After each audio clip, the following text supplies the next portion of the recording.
Akash institute of Sitapur में medical व IIT JEE foundation कक्षा 6 से 12वीं तक के तथा उत्तीर्ण विद्यार्थियों के लिए अग्रणी कोचिंग संस्थान। Ground floor, penguin tower, Hardoi road, Sitapur. नमस्कार, आप देख रहे हैं आई इंडिया और मैं हूं डॉक्टर पंकज सिंह गौर। नमस्कार, मैं हूं प्रियांशु मिश्रा। तो आई इंडिया का पैनल ये आपके लिए फिर बैठ चुका है।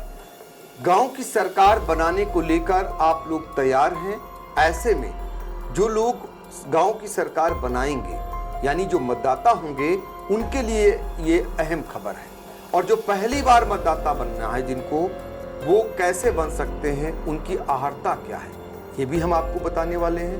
और मतदाता सूची में नाम बढ़ने से लेकर कटने तक की जानकारी आपको देने जा रहे हैं। चूंकि चुनाव के दौरान अक्सर तमाम शिकायतें रहती हैं कि वो मतदाता नहीं बन सके, या यूं कहें उनका नाम कट गया, या ये कहें कि जो लोग मृत हो गए उनका भी नाम दर्ज है। तमाम ऐसी बातें जो थीं उनको लेकर के लोग जानना चाहेंगे। तो राज्य निर्वाचन आयोग की ओर से बाकायदा मतदाता पुनरीक्षण का अभियान कब से कब तक चलाया जा रहा है, कब से कब तक चलाए जाने की शुरुआत होने जा रही है। चूंकि अब कुछ ही समय बचा है जब इसकी शुरुआत होने को है। पूरा कार्यक्रम निर्धारित कर दिया गया है। क्या है कार्यक्रम, हमारे सहयोगी प्रियांशु मिश्रा बताएंगे, जो बराबर पंचायत चुनाव से जुड़ी हुई हर एक खबर पर बारीकी से और सटीक ढंग से नजर रखते हैं। तो प्रियांशु जी सर, जरा बताइए कितनी उत्तर प्रदेश में ग्राम पंचायतें हैं इस बार? क्या ग्राम पंचायतें कम हुई हैं? और फिर करोड़ों लोग उन्हें चुनने का काम करते हैं, यानी गांव की सरकार के मुखिया को चुनने का काम करते हैं। ऐसे में मतदाताओं का अहम रोल होता है। उनके लिए जो मतदाता पुनरीक्षण का कार्यक्रम तय किया गया है उसकी अधिसूचना जारी की गई है। क्या है सर, बताना चाहेंगे कि सबसे पहले जो ग्राम पंचायतों में जो ग्राम पंचायतों के पुनर्गठन का काम है वो पूरा हो चुका है और स्थिति भी साफ हो गई है। इस बार 57,695 ग्राम पंचायतों में चुनाव होंगे। प्रधान पद के लिए, ग्राम पंचायत सदस्य पद के लिए, जिला पंचायत सदस्य पद के लिए और क्षेत्र पंचायत सदस्य पद के लिए। और उसके बाद सर जब ये पूरा हो जाएगा चुनाव, उसके बाद ब्लॉक प्रमुख और जिला पंचायत अध्यक्ष चुने जाते हैं जिले के। और इसके बाद सर अगर हम बात करें मतदाता सूची पुनरीक्षण, ये सर सबसे महत्वपूर्ण अभियान माना जाता है इस वजह से क्योंकि आमतौर पर जैसा कि आपने बताया शिकायतें मिलती हैं कि वोटर वोट डालने जाता है बूथ पर और वहां पर उसका देखता है कि मतदाता सूची में नाम ही नहीं है। तो ये काफी खराब स्थिति भी मानी जाती है। मायूस होकर जो है वोटर वापस आ जाता है। तो हम बताना चाहेंगे सर, जो राज्य निर्वाचन आयुक्त हैं, जो उन्होंने एक जानकारी जो उपलब्ध कराई है राज प्रताप सिंह ने, उसके अनुसार मतदाता सूची पुनरीक्षण का जो कार्य है वो 18 जुलाई 2025 से शुरू हो जाएगा और जो अंतिम मतदाता सूची है फाइनल वो 15 जनवरी 2026 को वो जारी की जाएगी। उसमें पता चल जाएगा कि आपका नाम बढ़ा है कि नहीं मतदाता सूची में, या जो है आपने कोई गलती की इस वजह से नहीं मिला, या ये भी पता चल जाएगा कि किनका नाम कट गया है। तो 15 जनवरी 2026 तक ये अभियान चलेगा, यानी करीब 6 माह तक ये अभियान चलने वाला है। जी बिल्कुल, 6 माह तक ये अभियान चलेगा क्योंकि सर 57,695 ग्राम पंचायतें हैं। और मान के चलिए सर, अगर हम उत्तर प्रदेश की बात करें तो 75% हिस्सा माना जाता है सर ग्रामीण क्षेत्र का है। तो करोड़ों की आबादी का भी मतदाता सूची पुनरीक्षण होना है। तो सर शुरुआत करेंगे, जो सबसे पहले बात है, अगर किसी ग्राम पंचायत का सर आंशिक भाग या कोई ग्राम पंचायत नगर निकाय में सम्मिलित हो गई है और ऐसे जो वहां के ग्रामीण है, वहां के निवासी हैं, फिर वो नगर निकाय के सर वोटर हो जाएंगे, तो उनका नाम जो हटाना होगा, क्योंकि अब उनका नाम सर नगर में शामिल हो चुका है, तो उनका नाम हटाने की कार्रवाई जो है, और जो विलोपन के बाद, इनके नाम हटने के बाद जो और प्रिंट आउट आएगा उसकी मतदाता सूची का, ये कार्रवाई 18 जुलाई 2025 से शुरू होगी और जो 13 अगस्त 2025 तक चलेगी। यानी कि जो मतदाता नगर निकाय में शामिल हो गए हैं उनका नाम हटाने के बाद जो है जितने अगर मतदाता बचे हैं उनका एक फाइनल प्रिंट आउट निकाला जाएगा।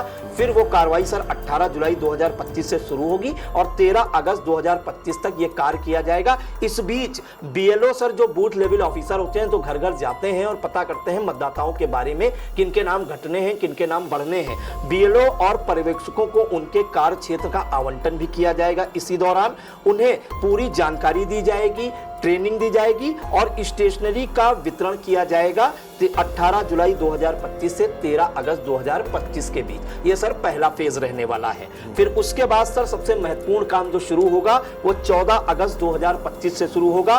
बीएलओ घर घर जाकर गणना करेंगे, सर्वेक्षण करेंगे और उसके बाद हस्तलिखित पांडुलिपि तैयार करेंगे ऐसे सर मतदाताओं की जो 1 जनवरी 2025 को जिनकी उम्र 18 वर्ष पूरी हो गई है, क्योंकि सर राज्य निर्वाचन आयोग भी कहता है और सरकार भी कहती है अगर आप 18 वर्ष के पूरे हो गए हैं 1 जनवरी 2025 को तो मतदाता सूची में अपना नाम बढ़वाइए और जो लोकतंत्र है उसमें अपने भागीदार बनिए। तो ये सबसे महत्वपूर्ण कार्य है सर 14 अगस्त से। बिल्कुल बिल्कुल प्रांशु, यहाँ रोकेंगे जरा। वो युवा मतदाता जानकारी जुटा लें जिनको पहली बार गांव की सरकार बनाने के लिए अवसर मिल रहा है वोट देने का, तो वो कैसे उसके लिए आहर होंगे, यानी उसके लिए कैसे मान्य होंगे।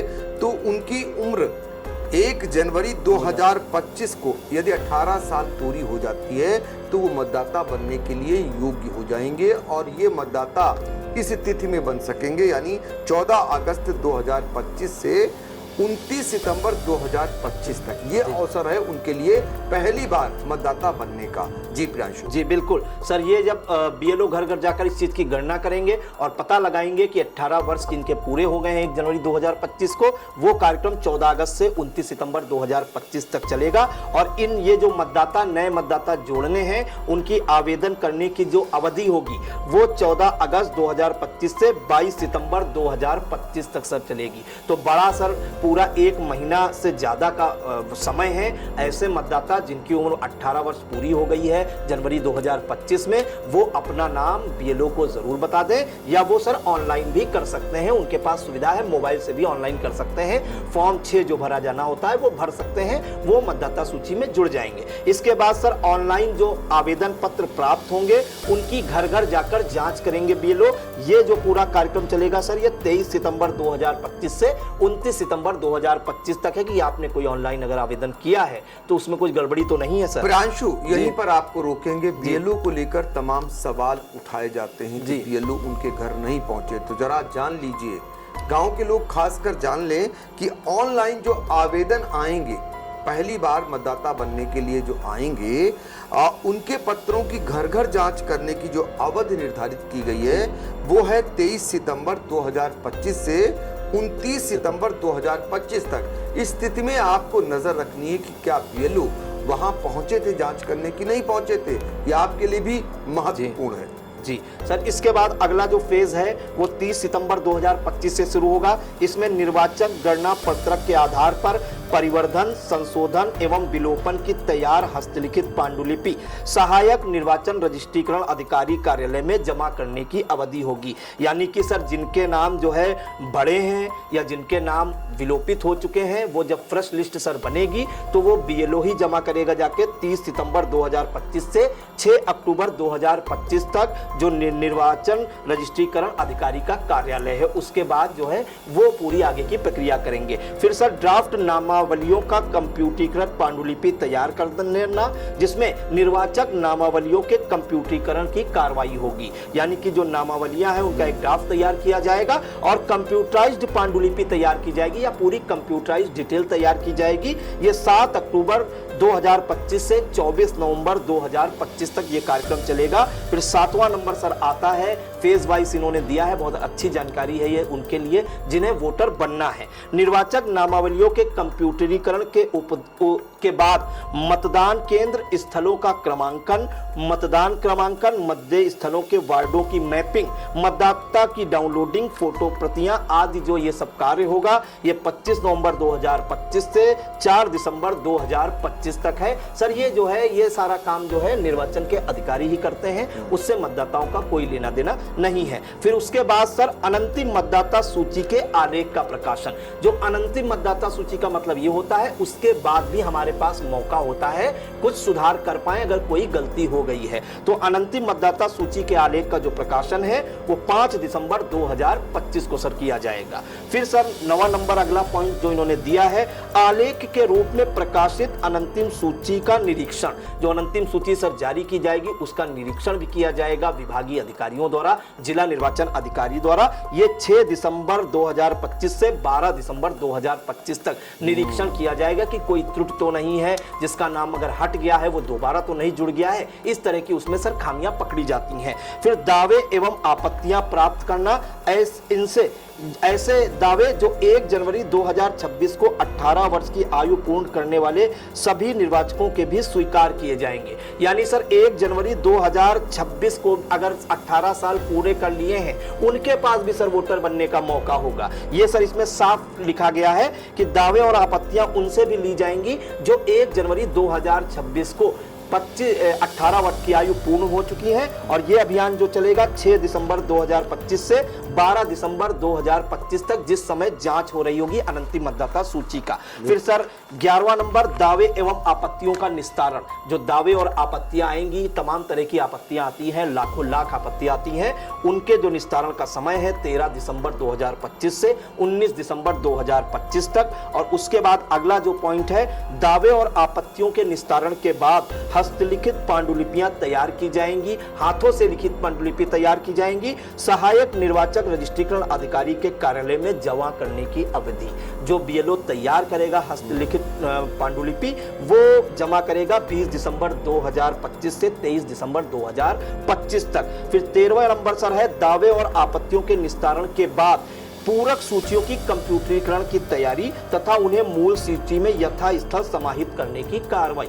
इसको कंप्यूटर में सर उसको फीड कराया जाएगा। मिलान कराने के बाद ये सर जो पूरा है कार्यक्रम, ये 24 दिसंबर 2025 से 8 जनवरी 2026 तक चलेगा। इसके बाद सर पूरक सूचियों की कंप्यूटरीकरण के बाद मतदान केंद्र, मतदान स्थलों का क्रमांकन, मतदाता क्रमांकन, मतदेय स्थलों के वार्डों की मैपिंग, मतदाता सूची की डाउनलोडिंग, फोटो प्रतियां कराने के लिए जो कार्य किया जाएगा 9 जनवरी 2026 से 14 जनवरी 2026 तक। और जो अंतिम सूची सर प्रकाशित की जाएगी वो 15 जनवरी 2026 को प्रकाशित की जाएगी। सर ये पूरा कार्यक्रम है, लंबा कार्यक्रम है, 18 जुलाई 2025 से चलेगा और 15 जनवरी 2026 तक मतदाता सूची जो है उसके पुनरीक्षण का पूरा कार्य किया जाएगा। सर तो देखिए, मतदाता पुनरीक्षण का जब कार्य पूरा हो जाएगा उसके बाद आरक्षण की प्रक्रिया शुरू होगी।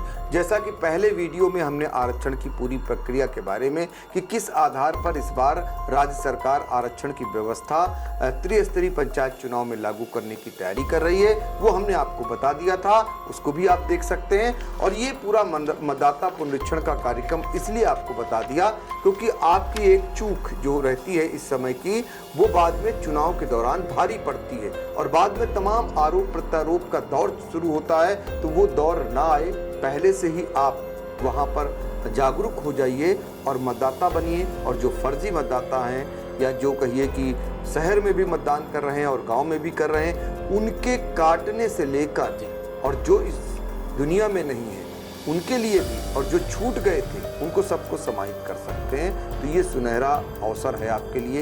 ये 6 माह करीब चलेगा, ये हमने आपको ये बता दिया। अगली खबर में हम आपको पंचायत से जुड़ी हुई हर एक बारीक से हर एक महत्वपूर्ण जानकारी देते रहेंगे। तो फिलहाल इस वीडियो के बाद हम लोगों को दीजिए इजाजत। नमस्कार।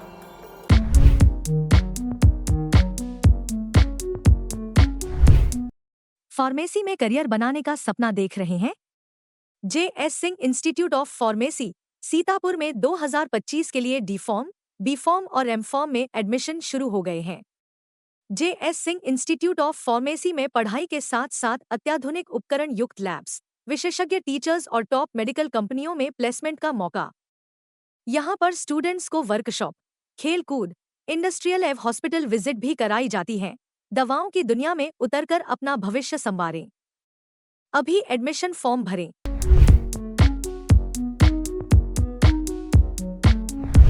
Sai Sanjeevani hospital, station road, Sitapur. Sitapur का पहला मल्टी स्पेशलिटी हॉस्पिटल जहां आपको जनरल फिजिशियन, हड्डी रोग, स्त्री रोग, जनरल सर्जरी, नाक कान गला और न्यूरो के डॉक्टर उपलब्ध हैं। साई संजीवनी में आयुष्मान कार्ड धारकों का मुफ्त इलाज और टीपीए कार्ड धारकों के लिए कैशलेस सुविधा उपलब्ध की गई है। हॉस्पिटल में आईसीयू, वेंटिलेटर, बाईपैप व डायलिसिस की सुविधा भी उपलब्ध है।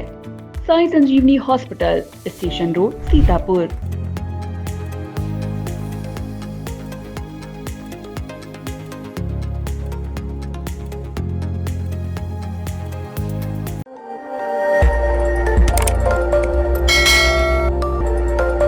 खबर आपकी, नजर हमारी। देखते रहिए आई इंडिया।